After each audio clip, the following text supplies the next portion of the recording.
ঢাকার বাজারে নিত্যপণ্যের দাম বাড়ায় নতুন করে বাড়তি চাপ তৈরির অভিযোগ করেছেন সাধারণ মানুষ।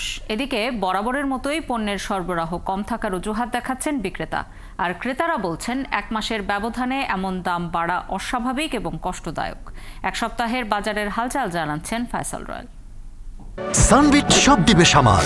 সানবিট ম্যাজিক প্রেস ডিশওয়াশিং এর মাথা ঘোরানো সলিউশন। মাত্র 6 মাস আগেও রাজধানীর বাজারে ব্রয়লার মুরগি বিক্রি হয়েছে 150 থেকে 160 টাকায়। জানুয়ারির শেষে তা দাঁড়িয়েছে 180-তে, আর রমজান চলে যায় 200 টাকার উপরে। এখন বিক্রি হচ্ছে 210 টাকায়, যা 6 মাসে প্রায় 50 থেকে 60 টাকা বেশি। এদিকে কেবল এক সপ্তাহের ব্যবধানে বেড়েছে 20 থেকে 25 টাকা।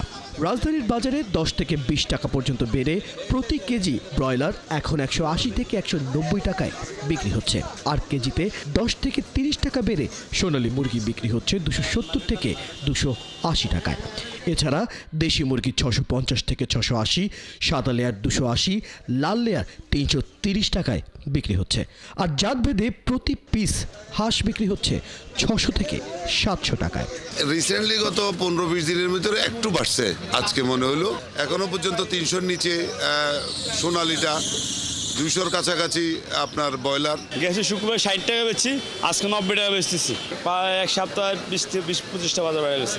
গরমের কারণে ডিমের দামও বাড়তির দিকে বলে জানান বিক্রেতারা। মুরগিতেও এরকম 24 টাকা 50 টাকা বেড়ে গেছে রমজানের চেয়ে।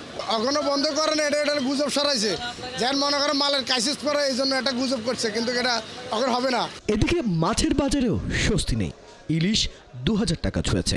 দেশি মাছের মধ্যে পুঁটি বিক্রি হচ্ছে 400 টাকা কেজি দরে, ট্যাংরা 500, ছোট কই 550 টাকা।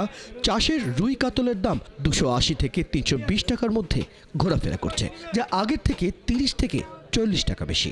আগে রুই মাছ 300 হইলে পাওয়া যেত, বর্তমান 320 টাকা 30 টাকা কেজি। আগে যে মাছ ছিল 200 টাকা কেজি, এখন 250 টাকা 260 টাকা কেজি এরকম লাগে আর কি। ফ্লোরিং মাছ ব্যস্ত আছি, 1 কেজি 200-300, এগুলো 2200, 1800, হ্যাঁ এরকম বেচতেছি। মুরগি ও মাছের বাজারের দামে আটকে উঠে যখন আপনি কম দামে কিছু কেনার আশায় সবজির বাজারে যাবেন, দেখবেন সেখানেও স্বস্তি নেই।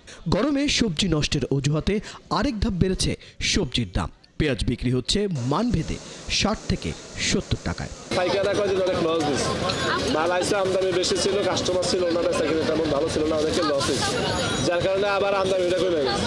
শাক যেমন একটা 10 টাকা বিক্রি করতো, এখন 3টা 20 টাকা পাইলাম। আপনার পটল আর কাঁচামালের মানে সব কিছুতেই 20 টাকা কম মনে হচ্ছে আমার। চিচিঙ্গা আসলে 80 টাকা 90 টাকা 100 টাকা পর্যন্ত, নিলাম 50 টাকা কেজি। বৈশাখ হলো মিনিকেটের বড় মৌসুম, তো এটা বাজার আসতেছে, দামও কমতেছে। যেমন 88 টাকা ছিল মিনিকেট, এখন 79 টাকা হয়ে গেছে। পুরো বাজারে আজকের একটাই ভালো খবর, আর সেটা হচ্ছে অবশেষে কিছুটা হলেও চালের দাম কমেছে। মিনিকেট, পাইজাম ও জিরা নাজিরের দাম 5 থেকে 10 টাকা পর্যন্ত কমেছে। নতুন চাল বাজারে আসা শুরু করায় দাম কমেছে। আগামী সপ্তাহে আরও এক ধাপ দাম কমবে বলে আশা প্রকাশ করেন চাল ব্যবসায়ীরা। ফয়সাল রয়েল, 71, ঢাকা।